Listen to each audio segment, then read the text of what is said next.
Go Princess Precure aired from February 2015 to January 2016.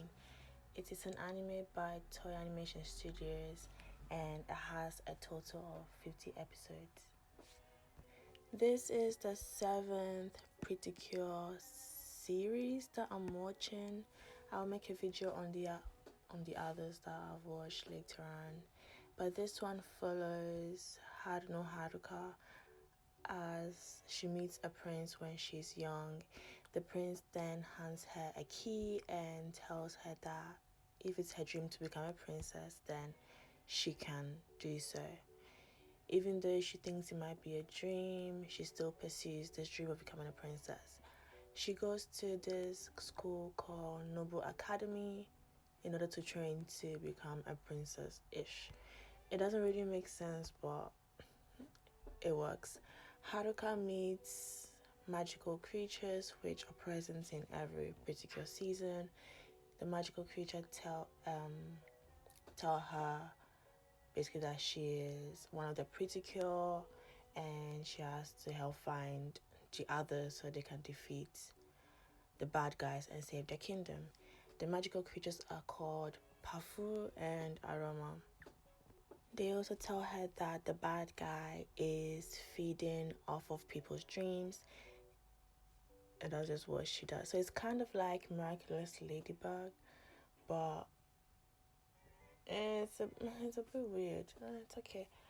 Turns out there were 3 original Princess Precures, so now Haruka has to find the other 2, and coincidentally, they both go to her school as well. Haruka is Cure Flora, so she's involved with like plants and stuff. Minami, that is her upperclassman, is Cure Mermaid, so water related because she's blue. Kirara is Cure Twinkle, so like sky related ish. They now after they've all found each other, they need to go find the prince that's called Kanata, and they need to rescue the Hope Kingdom. In this season, the bad person, like the main bad guy, is called Despair. So I think it's going to be like despair because it's like dream related. Anyway, so Despair sends her minions to get rid of the Precures, like always, calm, cool. They fail. She then sends her daughter, who then find out that it's not actually her daughter, to fight the Precures. But the daughter fails as well. We then find out that this daughter is actually Kanata's lost sister. Whilst they're fighting or whatever, she then transforms back to her original state. Her name is Toa, I believe. So she goes from being like a dark Precure to being Cure Scarlet, so like fire and stuff. They then take her to Earth to get back to full strength and then come back to fight Despair. But Toa is being a bit annoying. She's like, oh, I was a princess and I wasn't able to save my kingdom. I don't deserve to be happy. Even though literally all everyone was trying to do was just be nice to her, but she wasn't having none of that.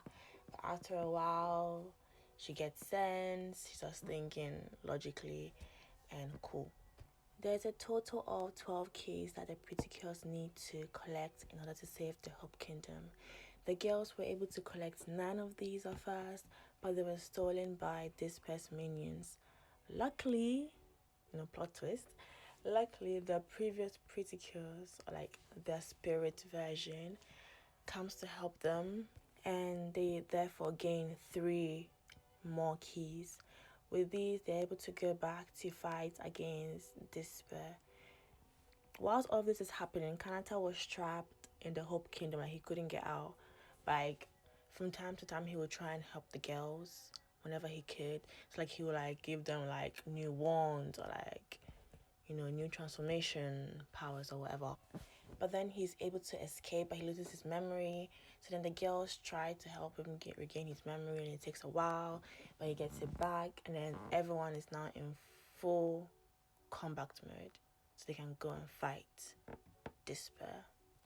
But the girls can only do this once they become grand princesses. So that's like the ultimate level of transformation. They're able to defeat her, cool, calm. They do this with the help of all their friends and people that are living in that schooling area. So everyone like believes in their dreams, and then suddenly they'll have powers. Calm. As with the other particular series. Oh wow.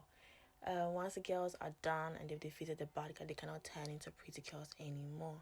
So they say goodbye to everyone in the Hope Kingdom, and that's basically the end of this. I forgot to say the monsters in this season are called Zetterborg. So yeah, it's a bit weird. But the meanings are called close, shut, and lock, which makes sense because we're talking about dreams and keys. Compared to the previous seasons, I personally don't think that Go Princess Precure was worth watching for me. There are several reasons why I say this. For example, when I watch shows like Aikatsu or Pretty Rhythm, I get completely different vibe and experience from when I watched this season of Pretty Cure. Like, the previous ones, I absolutely loved it. I don't think it's because I watched it when I was younger, because I recently watched Pearly and I was just fine. I still love it very much. And there are a few particular seasons that I absolutely loved. I think even one is in my top 10 anime list. But this season just felt more childish to me. I don't know how to explain it. But I also feel like it was too similar to other shows that I've seen recently. So it's just regular girl finds magical item and magical creature that tells her, oh, you have to defeat the bad guys, you have powers and stuff like that. I liked how when they tried to recruit Kirara, she turned them down because she was like, no, I have this and this that I want to do. I want to be a model. I have my own aspirations, so I can't do this.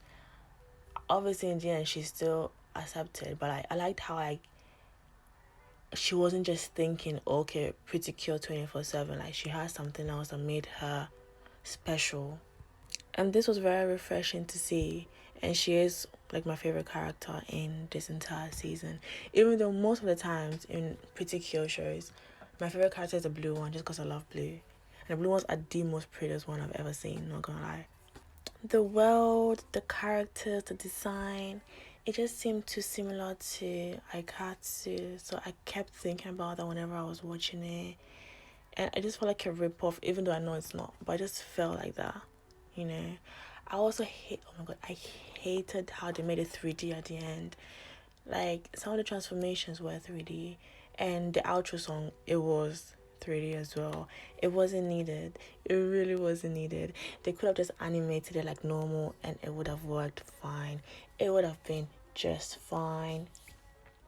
I felt like Haruka and Akari, I'll show you here, they look too similar as well.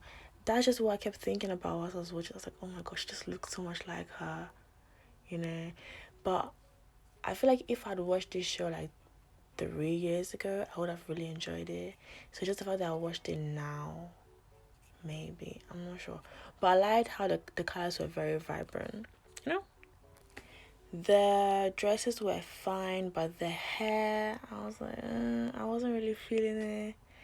I don't know. I personally don't think the show was worth watching. But I feel like if like you've watched a lot of like really hard or like hardcore shows and you want like a bit of a break, then maybe watch like a few episodes of this show. But not like, don't binge watch it because you actually go crazy. You know? But yeah, guys, let me know what you think. I'd love to hear it in the comments. Please like and subscribe. It really helps me a lot. And if you have any recommendations, let me know. I'll see you in the next one.